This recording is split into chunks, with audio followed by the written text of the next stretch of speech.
नमस्कार मित्रों, आपका डॉक्टर आलोक चांटिया AIRO NDF चैनल पर स्वागत है।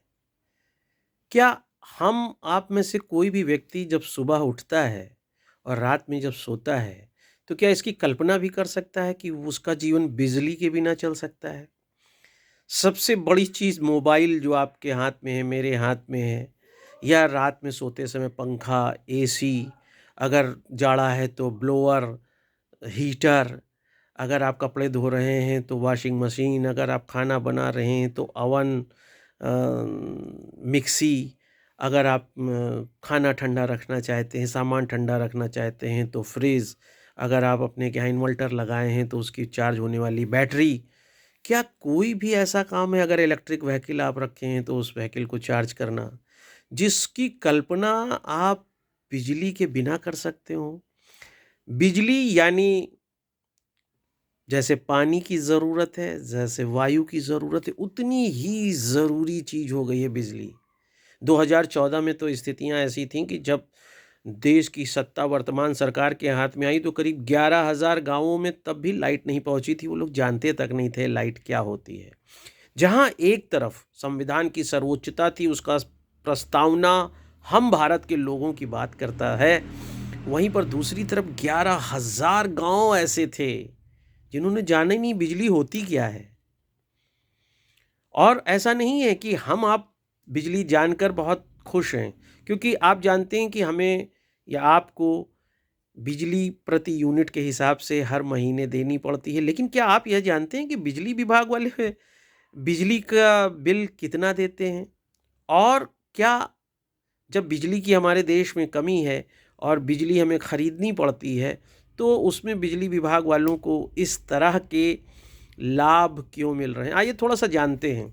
पहले तो ये जान लेते हैं कि यूनिट का मतलब होता है 1000 वाट, यानी 1 घंटे में 1000 वाट बिजली अगर आप जलाते हैं तो उसे 1 यूनिट कहते हैं। आप अगर एक पंखा चलाते हैं तो वह 60 वाट का होता है। अगर आप एक वॉशिंग मशीन चलाते हैं वो 250 वाट की होती है। ऐसे ही हर चीज़ की आप गणना कर सकते हैं कि 24 घंटे में आप कितने यूनिट बिजली खर्च कर रहे हैं। और इसमें कहने में किसी को भी ऐतराज़ नहीं होगा कि अगर आप 2 कमरे के भी मकान में रह रहे हैं तो हर महीने 250 से 300 यूनिट लाइट आपको देनी ही देनी है। हमारे भारत जैसे देश में, या भारत की बात करने से पहले मैं आपको बता दूं कि ईरान जैसे देश में सबसे सस्ती लाइट विश्व में मिलती है, जो $0.01 होती है, यानी करीब 70 या 80 पैसे के हिसाब से प्रति यूनिट मिलती है। और सबसे महंगी लाइट डेनमार्क में है, जहाँ पर $0.54 प्रति यूनिट लाइट है। लेकिन अगर हम भारत की बात करते हैं तो यहाँ पर राज्यों का यह विषय है बिजली, और बिजली का प्रति यूनिट लाइट का खर्चा सबसे महंगा अगर देखें तो महाराष्ट्र में है, जहाँ पर ₹9.76 है। और सबसे सस्ती लाइट की अगर हम बात करें तो मिज़ोरम हो गया, छत्तीसगढ़ हो गया, जहाँ पर लाइट सबसे सस्ती है। लेकिन किसी भी हालत में कोई भी लाइट अगर हम देखें मिनिमम ₹2.5 से लेकर और ₹10 के बीच में है। अब ऐसे में आप स्वयं गणना कर सकते हैं कि आप 1 महीने में कितनी लाइट खर्च करते हैं, और उस लाइट का जब बिजली बिल आप जमा करते हैं तो आपको सर्विस चार्ज और मीटर का चार्ज सभी कुछ देना पड़ता है। अब आइए बात करते हैं, आपको इतनी बात बताने के बाद, कि देश में हर राज्य का अपना बिजली विभाग है और उस बिजली विभाग में काम करने वाले हज़ारों एम्प्लॉई हैं, अधिकारी हैं।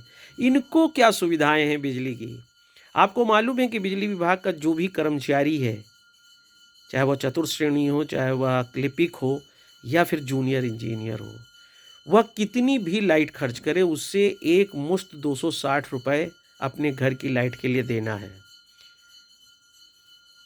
अब यह मैं आप पर छोड़ता हूँ कि आप इसका आकलन करें कि कोई भी व्यक्ति अपने घर में ₹260 में कितनी लाइट स्वयं जला सकता है। आप और हम ₹260 में कितनी लाइट जला पाएंगे? मान लीजिए ₹5 प्रति यूनिट अगर लाइट है, तो कितने यूनिट लाइट हुई आपकी?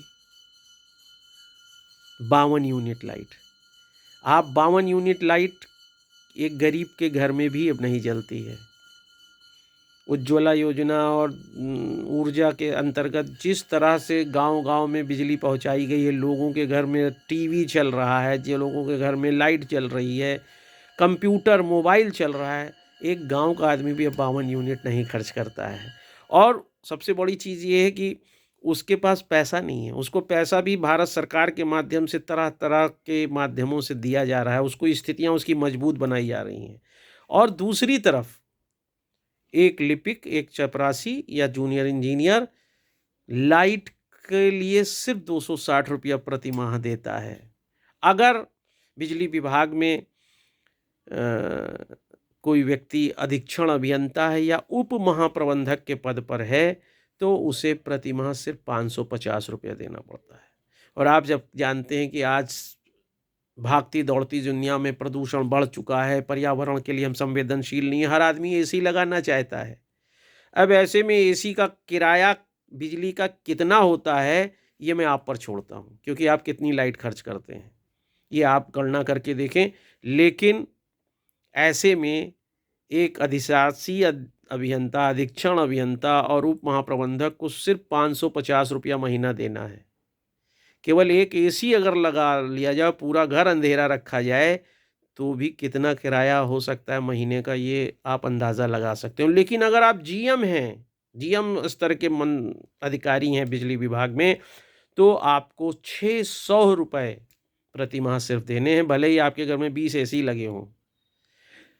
ये बात अखिल भारतीय अधिकार संगठन के माध्यम से मैंने कई साल पहले बिजली विभाग से सूचना मांग के देश के प्रधानमंत्री को सूचित करके हासिल किया था। और आज मुझे ऐसा लगा कि देश की जनता को, जब वह जागरूक जनता बन रही है, राष्ट्र को विकसित बनाने की तरफ चल रही है, तो उसे यह जानना चाहिए कि आखिर बिजली विभाग के लोगों को उस बिजली का कितना लाभ मिल रहा है, जो बिजली सरकार को भी खरीदनी पड़ती है और जनता को भी खरीदनी पड़ती है। लेकिन बिजली विभाग के व्यक्ति को यह बात वास्तव में नहीं समझ में आ सकती, क्योंकि जब जीएम को ₹600 प्रति माह देना है, उप महाप्रबंधक को ₹550 प्रति माह देना है, अगर जेई और कर्मचारी को केवल ₹260 प्रति माह देना है, तो आप सोच सकते हैं कि उनके घर में बिजली का उपयोग किस तरह से होता होगा। और इस तरह से सरकार पर यह अतिरिक्त बोझ जो उनके माध्यम से होता है,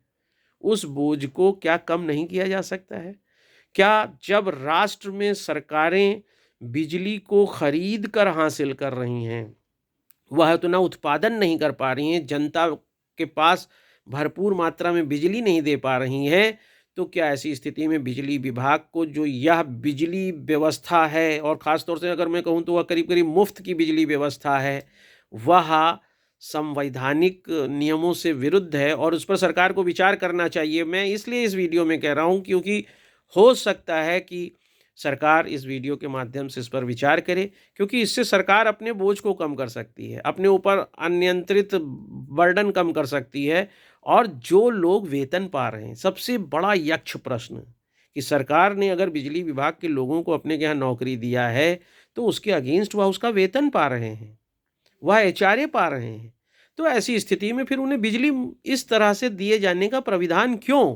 पहले जब मैं कहता था बिजली विभाग से आपको मुफ्त में बिजली मिलती है, तो बाद में उन्होंने इसका विरोध किया, नहीं हमें मुफ्त नहीं मिलती, हमें एक निश्चित अमाउंट देना पड़ता है, और वो अमाउंट क्या है जो मैंने आपको बताया है। ऐसी स्थिति में क्या भारत की गणना करके आप देखिए कि जितने भी कर्मचारियों को इस तरह बिजली का पैसा नहीं देना पड़ता है, या नॉमिनल और केवल एक प्रतीकात्मक रकम देनी पड़ती है, उसको अगर घटा लिया जाए, तो निश्चित रूप से सरकार के ऊपर बोझ कम होगा, सरकार का राजस्व बढ़ेगा और सरकार बिजली के लिए अधिक धन पा सकेगी और उस धन से बिजली ज़्यादा आसानी से खरीद सकेगी। कहते हैं कि सागर में बूंद ही पता तो नहीं चलेगी, लेकिन कुछ तो असर पड़ेगा। उस पैसे से बिजली सभी जनता के लिए कम की जा सकती है, सस्ती की जा सकती है, प्रति यूनिट कम की जा सकती है। तो एक बार आप सोच कर देखिएगा कि क्या आज तक आपको पता था कि बिजली विभाग के लोगों को बिजली किस दर पर मिलती है? इसमें दर की कोई बात ही नहीं है, उनको एक कंसोलिडेटेड अमाउंट देना पड़ता है। क्या आपको ये बात पता थी? क्या ये स्वतंत्र भारत में भारतीय संविधान की प्रस्तावना के हम में यह बात का एहसास नहीं कराता है कि हम उपनिवेश काल में अंग्रेजों की प्रथाओं में अभी भी चल रहे हैं और जो प्रक्रिया चल रही थी उसी में चल रहे हैं, जबकि हमारा देश सक्षम नहीं है उन चीज़ों को करने में। और इसीलिए इस तरह के गरिमापूर्ण जीवन की वकालत करने के तथ्यों को सामने के लाने के लिए मैंने आज आपको यह बताना चाहा है कि क्या आपको पता है कि बिजली विभाग के लोग कितना पैसा देते हैं? हो सकता है कि अब बहुत से परिवर्तन हो गए हों, क्योंकि हमें सूचना और ये सब करने में 4-5 साल लग गए थे और यह उस समय की बात है। लेकिन तब भी देना तो अभी भी उन्हें कंसोलिडेटेड पड़ता है, क्योंकि मैं अपने घर के आसपास जो बिजली विभाग के लोगों को देखता हूं और बिजली का जिस तरह से उपयोग देखता हूं, उसमें आज मुझे ये लगा कि इस वीडियो को बनाना चाहिए, क्योंकि भारतीयों का अब संवेदनशील होना ज़रूरी है। क्योंकि देश हमें विकसित बनाना है, हमें विकसित राष्ट्र की ओर ले जाना है। हमें अपनी गरिमा, अपनी अभिव्यक्ति और अपनी समानता के मौलिक अधिकार को समझने का प्रयास करना है, और वह तभी होगा जब आप यह जान पाएंगे कि हमारे अगल बगल हो क्या रहा है।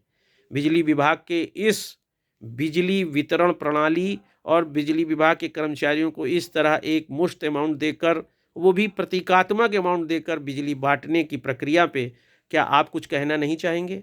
निश्चित रूप से आप कहिए, इस पे प्रतिक्रिया दीजिए, क्योंकि देश आपका है और मानवाधिकार की रक्षा करना आपका भी फर्ज है। तो आपको अगर यह वीडियो समझ में आता है तो इसे दूर तक ले जाइए, इसे लाइक करिए, इसे सब्सक्राइब करिए, ताकि हम भारत के उन लोगों की और उन तथ्यों की बात ला सकें जिसकी हम उपेक्षा करते रहे, नज़रअंदाज करते रहे हैं, और उन सब की बात करके हम इस राष्ट्र को मजबूत बना सकते हैं, सशक्त बना सकते हैं और सभी भारतीयों के चेहरे पर खुशी हंसी ला सकते हैं। अखिल भारतीय अधिकार संगठन के इसी प्रयास को अगर आप उचित समझें तो आगे तक ले जाएं, ताकि आलोक चैंटिया फिर किसी अच्छी बात पर आपके साथ हो। नमस्कार।